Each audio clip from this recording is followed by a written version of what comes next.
महाकुंभ में जो लोग पहुंचकर डुबकी नहीं लगा पाए, उनके लिए सरकार ने गंगा जल भेजने की व्यवस्था की। इसी बीच संभल भी सुर्खियों में आ गया, क्योंकि जो संभल 24 नवंबर 2024 को सांप्रदायिक तनाव की चपेट में आया था और लगातार जामा मस्जिद से लेकर मंदिर तक तमाम विवाद अभी भी चल रहे हैं। इन सब के बीच संभल से एक ऐसी खबर सामने आई है जिसने गंगा जमुनी तहजीब को मजबूती दी है।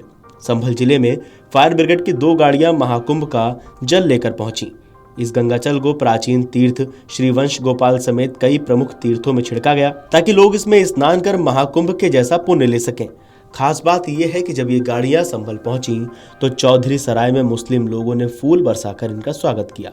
फूल बरसाकर स्वागत कर रहे सैयद शान अली ने बताया कि वे संभल में हिंदू मुस्लिम भाईचारा को मजबूत बनाने के लिए हर जरूरी कदम उठाते रहते हैं, जिसके चलते स्वागत किया गया। आप एक बार संभल के स्थानीय लोगों का बयान सुन लीजिए। ये तीर्थ तो तीर्थ था, लेकिन आज महातीर्थ बन गया, क्योंकि योगी आदित्यनाथ जी अपना जो मुख्यमंत्री है उन्होंने आज वंश गोपाल कल्की धाम पर कृपा करके वहां से त्रिवेणी संगम कुंभ का आज गंगा जल भेज के बहुत ये तीर्थ पर कृपा करी है। प्रयागराज कुंभ माँ त्रिवेणी गंगा जमुना सरस्वती पवित्र जल जो है दिव्य भव्य जगह से आया है, और जो लोग नहीं नहाए हैं उनके लिए हमारे माननीय योगी जी भेजे हैं कि सभी लोग स्नान कर लें। और जो है देखिए, माँ गंगा वहीं जाती है जहाँ शंभू होते हैं।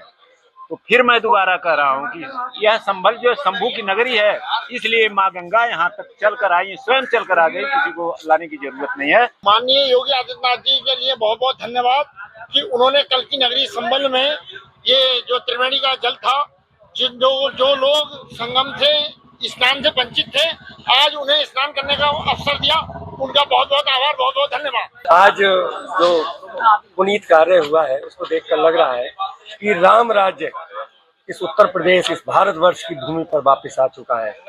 मतलब जो गंगा जल, जो संगम का जल है, माननीय योगी आदित्यनाथ जी ने इस भूमि पर भेजा है, उनका जो उद्देश्य है उस उद्देश्य को देखते हुए लग रहा है कि राम राज्य पुनः स्थापित होने जा रहा है। संभल की धरती जहाँ पर 68 तीर्थ 19 कूप है, जिनका विधर्मियों ने बुरा हाल कर रखा था, इस पवित्र जल के आने से ये धरती शुद्ध हो गई है और लगातार शुद्धिकरण की व्यवस्था की ओर हमारे योगी जी अग्रसर है। संभल शुद्ध होगा और संभल में गंगा भी बहेगी और संभल में बयार भी इस प्रकार की आएगी। संभल तीर्थ नगरी घोषित होगी। ये जो संभल है तो स्वयं एक तीर्थ स्थल है, लेकिन ये कहा जाता है कि अगर संभल में गंगा जी होती तो ये गया जी का स्थान भी प्राप्त कर लेता, लेकिन आज यहाँ त्रिवेणी का जो जल है वो यहाँ आ गया है। तो मैं सोचता हूँ कि गंगा जी से भी और भी ऊंचा स्थान इसको मिल गया है, और यदि यहाँ लोग स्नान करने आते हैं तो उनको जो त्रिवेणी में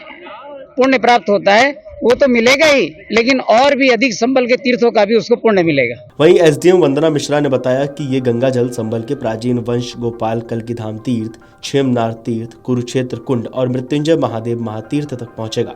इसमें वे लोग जो वृद्ध हैं या महाकुंभ जाने से वंचित रह गए हैं, स्नान करके पुण्य कमा सकते हैं। आप एसडीएम का भी पूरा बयान सुन लीजिए। और जो तीर्थ चिन्हित है इसके अलावा एक तो बाबा क्षेमनाथ का जो कुंड है, निमसार तीर्थ के रूप में जो यहाँ स्थानीय लोग जानते हैं उसको, वहाँ जाएगा। इसके अलावा कुरुक्षेत्र कुंड पर जाएगा, और इसके अलावा मृत्युंजय महादेव का जो तीर्थ है वहाँ जाएगा। जल को यहाँ लाने का क्या प्रयोजन रहा पूरा? यहाँ लाने का यह प्रयोजन है कि जो बहुत सारे ऐसे लोग हैं जो वृद्ध हैं, अशक्त हैं, उन तक भी महाकुंभ का जो पुण्य लाभ है वो पहुँच सके, और जो लोग भी वंचित रह गए किन्हीं कारणों से, स्वास्थ्य कारणों से नहीं जा पाए हैं, उन तक भी या जन जन तक इस लाभ को पहुँचाया जा सके, यही इसका लक्ष्य है। टोटल जनपद के लिए कितनी गाड़ियाँ निश्चित की? इस जनपद के लिए 2 गाड़ियाँ निश्चित की गई। इस खबर पर आपकी क्या प्रतिक्रिया है, हमें कमेंट करके बताइए और देखते रहिए अमर उजाला। अगर आप ये वीडियो YouTube पर देख रहे हैं तो हमारे चैनल को सब्सक्राइब कर बेल आइकन दबाएं, और Facebook पर देख रहे हैं तो हमारे पेज को लाइक करें। 8 मिलियन+ सब्सक्राइबर, आपके इस भरोसे के लिए बहुत धन्यवाद।